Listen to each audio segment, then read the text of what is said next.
It's Friday. Let's talk about vampires. Because I am super over the moon excited for the Nosferatu movie that is coming out on December 25th, for this week's Fanged Friday, I thought it would be fun to talk a little bit about Nosferatu, the history of the film, the origins, and the tangle between Count Orlok and Count Dracula. Nosferatu, a symphony of horror, is a 1922 silent film directed by F.W. Marnue. It stars Max Schreck as Count Orlok, a vampire who preys on the wife of his estate agent and brings the plague to their town. This plot might sound suspiciously familiar to those of you who are fans of Bram Stoker's novel Dracula.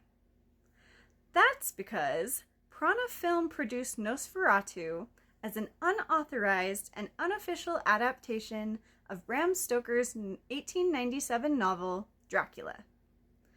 Names and other details were changed from the novel, including Count Dracula being renamed Count Orlok, and finally Nosferatu.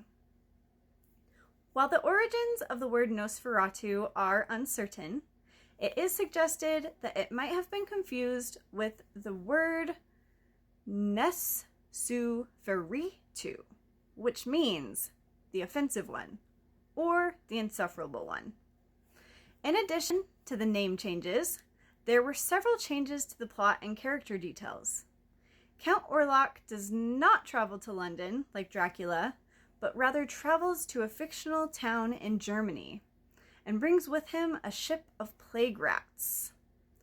The creators of the film chose Germany because they were German, producing a movie in Germany, and they wanted it to be relatable to the German audience. Count Orlok and Count Dracula are different vampires as well. Dracula casts no shadow, but Orlok casts a menacing shadow. Dracula is more powerful at nighttime, but he can still walk around during the daytime, albeit sometimes in a straw hat.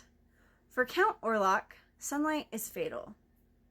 It's interesting to consider these changes and how they impacted the modern vampire.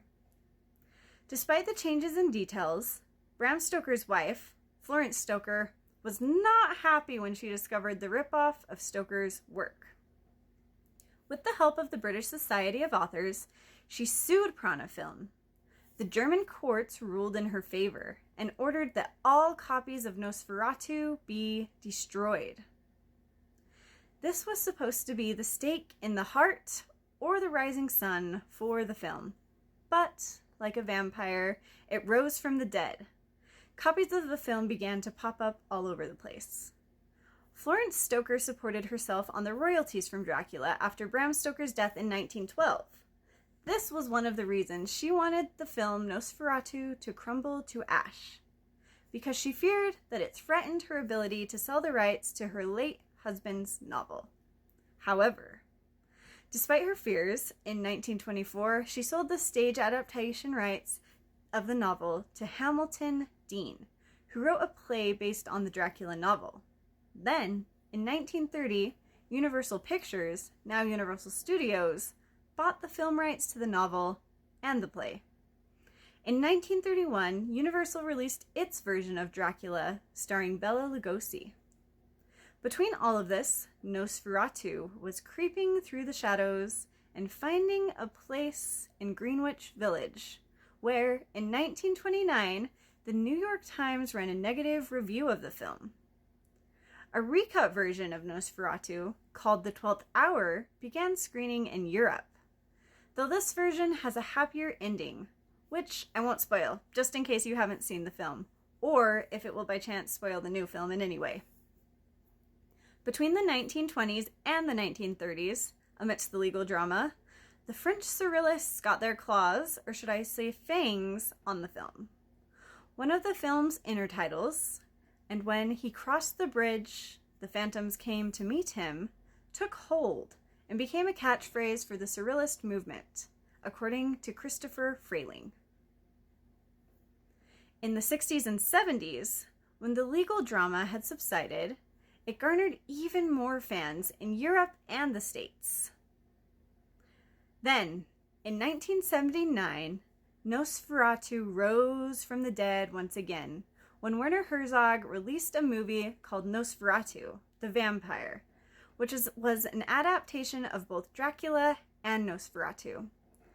The vampire villain of Stephen King's TV miniseries, Salem's Lot, was also based to look a lot like Count Orlok. Count Orlok has since made a name for himself in the world of vampires, despite nearly being stamped out. References to the account have appeared in several popular culture's movies, TV shows, books, and other modes of media, ranging from children's TV shows such as SpongeBob SquarePants, to the 2014 film What We Do in the Shadows, which, if you have not watched, drop everything right now and go watch it. In addition, in the 2000s, the movie Shadow of the Vampire, in which Willem Dafoe plays a version of Count Orlok. And if you've seen this movie, be prepared for Willem Dafoe's return in the film coming out on the 25th. Okay, that's all I have for you today. I'll see you next Friday for Fanged Fridays.